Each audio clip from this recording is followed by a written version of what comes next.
Rail के उस track पर और उसी जगह पर दोबारा रेलगाड़ियां चलने लगेंगी, दौड़ने लगेंगी। जिस जगह पर और जिस रेलवे ट्रैक पर 3 रेलगाड़ियां टकराई, सैकड़ों लोगों की मौत हो गई। 1000 से ज्यादा लोग अभी भी अस्पतालों में पड़े हैं, घायल हैं। कुछ गंभीर हैं, कुछ बहुत गंभीर हैं। और रेल मंत्री ने कहा, हमने गुनाह का पता लगा लिया, गुनाहगारों की जानकारी मिल गई। प्रधानमंत्री ने कहा, गुनाहगारों को बख्शा नहीं जाएगा। लेकिन अगर हम ये कहें कि दरअसल गुनाहगार कोई दूसरा नहीं बल्कि खुद सरकार है, सरकार के फैसले हैं, सरकार की नीतियां हैं, सरकार की अनदेखी है, और यह सब कुछ एक रिपोर्ट नहीं बल्कि 5-5 रिपोर्ट पर बातें टिकी हुई है, तो फिर सरकार को गुनाहगार माना जाए या ना माना जाए, या सीधे कह दिया जाए जी नहीं, हम इंतजार करेंगे रेल मंत्री का जो बताएंगे गुनाहगार कौन है। लेकिन रेल मंत्री बताएं और रेल मंत्री को हम खुद गुनाहगार के तौर पर बताएं और देश के प्रधानमंत्री और रेलवे बोर्ड और रेल की नीतियों को लेकर सवाल खड़ा करें, तो 5 घटनाएं पहले आपके सामने रख देते हैं। जो सीएजी की रिपोर्ट है 2022 की, जो दिसंबर 2021 तक है, उसमें ऐसा क्या लिखा गया है जिससे यह सरकार कटघरे में खड़ी हो जाती है। उसके बाद है 2 महीने पहले की रिपोर्ट, यानी 2 या 3 महीने कहिए, 9 फरवरी 2023 को साउदर्न वेस्टर्न रेलवे ने ऐसा क्या कहा जिसकी वजह से लगता है कि जो उड़ीसा के बालासोर में हुआ है उसके जानकारी तो दरअसल फरवरी में ही लग चुकी थी। तीसरी रिपोर्ट है, रेलवे बोर्ड ने पिछले महीने क्या कहा कि क्यों पद खाली पड़े हैं और सेफ्टी का एक बड़ा हिस्सा खाली पदों से जुड़ा हुआ है। लोग आ जाएंगे तो कम से कम ट्रैक की निगरानी तो हम कर पाएंगे। चौथा हिस्सा है, राज्यसभा में ही खुद कहा गया रेलवे मंत्री के जरिए कि 3,12,000 पद खाली पड़े हैं, इन्हें भरना तो जरूरी है। और पांचवी बात है वो पार्लियामेंट्री कमेटी, रेलवे की पार्लियामेंट्री कमेटी की वो रिपोर्ट, 323वीं रिपोर्ट, जो बहुत साफ कहती है कि इस देश के भीतर में जो रेलवे सुरक्षा आयोग था, जो सिक्योरिटी के लिहाज से रिस्पॉन्सिबल था, जिम्मेदारी उसकी थी, जो देखता था और बताता था किस ट्रैक पे कौन सा सिस्टम है, और अगर सिस्टम काम नहीं कर रहा है सिक्योरिटी को लेकर तो रेलगाड़ी नहीं चलेगी। लेकिन उस रेलवे सुरक्षा आयोग के सारे पावर ही खत्म कर दिए गए। पार्लियामेंट्री कमेटी के चेयरमैन पीजी वेंकटेश, जो की बीजेपी के सांसद हैं, और उसके अलावे पार्लियामेंट्री कमेटी के 60% लोग बीजेपी से आते हैं, सभी ने चिंता व्यक्त की ऐसा होना नहीं चाहिए, सरकार ने अनदेखी कर दी। यानी एक ऐसी परिस्थिति रेलवे को लेकर खुले तौर पर नजर आती है कि सरकार अगर कोई गलत फैसला ले और सरकार की वजह से अगर एक्सीडेंट हो जाए तो उस एक्सीडेंट की जांच भी वही सरकार करेगी जिसकी वजह से यह एक्सीडेंट हुआ है। तो क्या यह माना जाए कि बालासोर को लेकर जो रेल मंत्री कह रहे हैं और जो प्रधानमंत्री कह चुके कि दरअसल बख्शा नहीं जाएगा, तो इस देश की जनता किसे बख्शे या ना बख्शे? एक एक करके इस रिपोर्ट को परखने की जरूरत है। सबसे पहले हमें लगता है कि सीएजी की रिपोर्ट बड़ी महत्वपूर्ण होती है, जिसमें हर एंगल पर ध्यान दिया जाता है। उस रिपोर्ट की दिशा में कदम जरूर बढ़ाइए और पहली रिपोर्ट, इसी रिपोर्ट के जरिए बात को आगे बढ़ाते हैं। यह 2022 की रिपोर्ट है और इसमें डिरेलमेंट्स इन इंडियन रेलवे के भीतर की इस रिपोर्ट को सामने रखा गया। अप्रैल 2017 से मार्च 2021 तक का पूरा खाका जो बताते हैं उसमें बहुत साफ है कि जो भी ट्रैक की रिकॉर्डिंग कार होती है और जो ट्रैक मशीन जो बेकार पड़े हुए हैं, उसकी वजह से ट्रैक तक का निरीक्षण कर पाने की स्थिति में इस देश के अलग अलग जोन्स में 30% से लेकर 100% तक की कमी आ गई है। यानी निगरानी अगर 10 बार होनी थी तो कुछ जगहों पर 3 बार हो रही है, कुछ जगहों पर 10 बार होनी थी तो 1 भी बार नहीं हो पा रही है। वहां की स्थिति क्या होगी? और ट्रैक निरीक्षण ना हो तो उसके बाद डिरेलमेंट होता है। डिरेलमेंट इस दौर में 1149 बार हो गया। उसमें से जो एक्सीडेंट की परिस्थिति में जाकर तब्दील हो गया, यह भी लगभग 50% के करीब आता है। तो क्या सरकार ने अनदेखी की? क्योंकि 1129 डिरेलमेंट का जिक्र सीएजी की रिपोर्ट में 1149 का जिक्र करते हुए है। यह भी जिक्र है कि इससे लगभग 32 करोड़ 96 लाख रुपए का नुकसान हो गया रेलवे को। और यह भी इस बात में जिक्र है कि अगर मेंटेनेंस की वजह से ट्रैक पर एक्सीडेंट होते हैं तो 171 केस जुड़े हुए हैं। जो ट्रैक पर जो पैरामीटर्स हैं, अगर उसको आप नहीं लागू कर पाते हैं तो 156 केस ऐसे हैं। अगर आपका मैकेनिकल डिपार्टमेंट काम नहीं कर पा रहा है और गड़बड़ी है तो उसकी वजह से 182 केसेस निकल कर आते हैं। और जो लोको पायलट्स हैं उनकी भी मौजूदगी ना हो तो बड़ी मुश्किल हो जाती है, और ऐसे में 154 केस निकल कर आते हैं। और तो और चेताया तो इस बात को लेकर भी गया कि दरअसल जिस तरीके से कोई एक्सीडेंट होता है, डिरेलमेंट होता है, उसको लेकर जो जांच कमेटी बनती है उसमें 63% तक जांच कमेटी रिपोर्ट देती ही नहीं है। 49% में तो कोई डेडलाइन ही नहीं है कि डेडलाइन होगी नहीं होगी, कैसे होगा, क्या होगा। शायद इसीलिए एक नजर सबसे पहले डालिए इस बात को लेकर कि दरअसल सीएजी की रिपोर्ट के भीतर लिखा हुआ क्या है। डिरेलमेंट्स इन इंडियन रेलवे, यही है सीएजी की रिपोर्ट।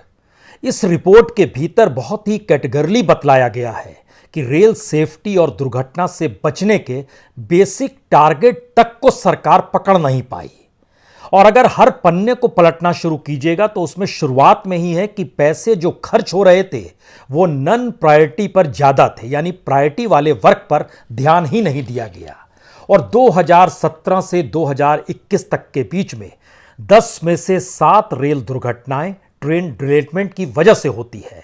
ईस्ट कोस्ट रेलवे में सुरक्षा के लिए ट्रैक मेंटेनेंस पर कभी ध्यान ही नहीं दिया गया, यानी 100% शून्य। राष्ट्रीय रेल संरक्षण कोष जो है इसमें फंडिंग कम होती चली गई और स्थिति ऐसी आ गई कि लगभग 79% फंडिंग कम हो गई। जो 20,000 करोड़ रुपए होनी थी वह भी कम हो गई और 15,000 तक गायब हो गया। ट्रैक रेन्यूअल वर्क्स जो होता है उसकी राशि, उसमें बहुत जबरदस्त तरीके से कमी आ गई। रिस्क कंट्रोल में भारी छेद है, कोई सिस्टमेटिक मैकेनिज्म नहीं है, डिरेल रोकने की कोई व्यवस्था नहीं है, तो एक्सीडेंट रुके कैसे। जांच जो हो रही है रेलवे एक्सीडेंट के बाद उसमें से लगभग 50% की कोई डेडलाइन नहीं है। स्टाफ ऑफिशियल्स की कमी है। सेफ्टी के क्षेत्र में ट्रैक मॉनिटर में और मेंटेनेंस में सबसे कम वक्त दिया जा रहा है। ट्रैक इंस्पेक्शन होता ही नहीं है और 350 केस में होना था तो 181 में हो पाया। और 4 बरस में 217 एक्सीडेंट में से 162 एक्सीडेंट जो हैं उसके पीछे डिरेल्ड था।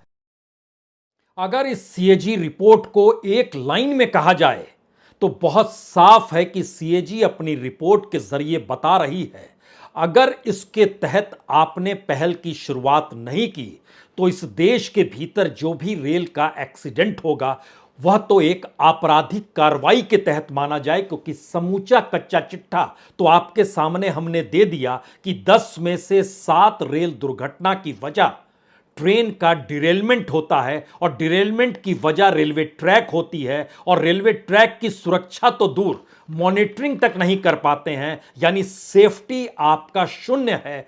पैसा आप देते नहीं हैं, जो पैसा होता है उसको दूसरे यानी जो ऐसे प्रोजेक्ट्स में लगा देते हैं जिसकी उपयोगिता है नहीं, और जहां पर जरूरी है वहां पर आप पैसा लगाते नहीं है। पहली रिपोर्ट बहुत साफ तौर पर सीएजी एक लकीर खींचती है। यहीं से दूसरी रिपोर्ट शुरू होती है। यह रिपोर्ट इसलिए कहीं ज्यादा भयावह है क्योंकि यह साउथ वेस्टर्न रेलवे जोन की रिपोर्ट है, जो अपने तौर पर बहुत साफ कह रही है कि दरअसल जो घटनाएं हो रही हैं और जिस दिशा में पिछले दिनों इंटर सिग्नल व्यवस्था यानी सिस्टम जो पूरे तरीके से खराब है, और जो नजारा मैसूर में नजर आया वहां पर 2 रेलगाड़ियां टकराते टकराते बच गई, तो उसकी वजह यही थी कि जो इंटर सिग्नल सिस्टम है वह किस तरीके से जो लॉकिंग सिस्टम होता है वह भी गड़बड़ है। और यही बात बालासोर को लेकर रेल मंत्री कर रहे हैं और वहां उन्होंने बकायदा मिनट्स का जिक्र किया है, किस तरीके से कितने बजे संपर्क क्रांति एक्सप्रेस जिसका नंबर 12649 है वह होसा दुर्गा रेलवे स्टेशन के करीब एक मालगाड़ी जो गुड्स ट्रेन बीटीपीएन लोको नंबर 12664 2019/7039/70398 है, दोनों टकराने वाली थी। यह तो अच्छा था कि लोको पायलट अलर्ट था। लोको पायलट के अलर्ट होने का मतलब बहुत साफ है कि अगर वो शख्स वहां पर नहीं होता तो फिर यह एक्सीडेंट हो जाता। और इसी बात का जिक्र अपने तौर पर रेलवे बोर्ड भी करता है कि आखिर क्यों ऐसी परिस्थिति है कि सेफ्टी की दिशा में लोगों की भर्ती हो नहीं पा रही है। लेकिन उस दिशा में जाएं उससे पहले इस दूसरी रिपोर्ट को देखिए जो साउथ वेस्टर्न रेलवे जोन के द्वारा लिखी गई 8 फरवरी 2023 की रिपोर्ट है। और महज एक पन्ने की यह report principal chief operating manager द्वारा लिखी गई, जिसमें बहुत साफ तौर पर जिक्र है कि इंटर सिग्नल व्यवस्था किस तरीके से खराब है और अगर लोको पायलट अलर्ट ना होता तो उस वक्त संपर्क क्रांति और दूसरी तरफ जो गुड्स ट्रेन थी बीटीपीएन लोको नंबर 12664, यह दोनों टकरा जाती। और यह होसा दुर्गा जो मैसूर में आता है वहां की यह घटना है। और इस लेटर में इस बात का भी जिक्र है कि दरअसल यह पूरा सिस्टम कैसे फेल्योर है। और ध्यान दीजिए बालासोर में यही हुआ है, यह सिस्टम फेल्योर है और सरकार ने कह दिया कि दरअसल हमें गुनाह पता चल गया, गुनाहगार पता चल गया। लेकिन इसके एक एक शब्दों को अगर ध्यान दीजिएगा तो बहुत टेक्निकली जानकारी दी गई है कि लोको पायलट तक भी नहीं होता है, यानी टेक्नोलॉजी फेल तो व्यक्ति नहीं है। और इस अवस्था में अगर एक्सीडेंट देश भर में हो तो क्या हो। यह रिपोर्ट बहुत साफ बतलाती है कि जिस तरीके का बालासोर में एक्सीडेंट हुआ है और उसकी जो वजह है वह इस देश के किसी भी हिस्से में हो सकती है, क्योंकि जो ये पूरा सिस्टम जो सिग्नलिंग सिस्टम है अगर ये फेल हो चला है जो कि नजर आया बालासोर के भीतर, तो गुनाहगार है कौन। कार्रवाई नहीं हो रही है, इस वजह से गुनाहगार सरकार नहीं है क्या। और रेल मंत्री जब ये कह रहे हैं कि दरअसल उन्हें पता चल गया है गुनाह क्या और गुनाहगार कौन, तो ऐसे में खुद व कटघरे में नहीं खड़े हैं। और खास तौर से सरकार के सामने ये रिपोर्ट फरवरी में आ गई कि ऐसा हो सकता है, ऐसा हो रहा है, तो क्यों ना माना जाए कि एक दुर्घटना बालासोर की और आने वाले वक्त की कोई दूसरी दुर्घटना जो होगी उस दिशा में आप कहां बढ़े हैं, क्योंकि आपने हाथ खड़े कर दिए कि कवच वहां पर नहीं था। और कवच का सच यह है कि इस देश के भीतर में जो तकरीबन 63,000 किलोमीटर से ज्यादा जगहों पर जो तमाम पैसेंजर्स गाड़ियां दौड़ती हैं उसमें से कवच सिस्टम सिर्फ 1415 किलोमीटर पर ही लगाया गया है। जबकि हम जिक्र पहले भी कर चुके हैं, कवच सिस्टम पूरे देश में लगा दिया जाए खर्चा जो है आपका है वह 30,000 करोड़ से ज्यादा का नहीं होगा। इतनी रकम आप दे सकते हैं, लेकिन आपने तो सेफ्टी की दिशा में जो 20,000 करोड़ रुपए देने थे वह भी घटा दिए और 79% कम हो गया, यानी 15,400 रुपए आप कम देने लगे। ऐसी स्थिति आ गई। यह सारी परिस्थिति क्या बतलाती है, इसके लिए आपको एक तीसरी रिपोर्ट देखनी होगी और यह पार्लियामेंट्री कमेटी की रिपोर्ट है। यह रिपोर्ट पुरानी है, 2018 में बैठक हुई थी और उस वक्त पीजी वेंकटेश चेयरमैन होते पार्लियामेंट्री कमेटी के। और जो रिपोर्ट पूरी तैयार की गई उसका मतलब एक ही था कि इससे पहले जो कमीशन रेलवे सेफ्टी था उसके पूरे पावर को हटा दिया गया, यानी कल तक जो डिसीजन लेने की ताकत कमीशन रेलवे सेफ्टी और chief commission of railway safety के पास थी, जिनके पास इतना पावर था वो चाहते कि जहां मन चाहे वहां पर रेलगाड़ी वो रोक सकते हैं सेफ्टी की दृष्टि से, एक झटके में उनके सारे पावर ले लिए गए। और जब ये पार्लियामेंट्री कमेटी रिपोर्ट तैयार कर रही थी तो विरोध करने वाले सांसद बीजेपी के भी थे और वो कह रहे थे कि रेलवे बोर्ड ने जो कदम उठाया है वो गलत है, वो चिंतनीय वजह है। लेकिन इस रिपोर्ट को देखिए जरा, यह तीसरी रिपोर्ट भी बड़ी मायने रखती है।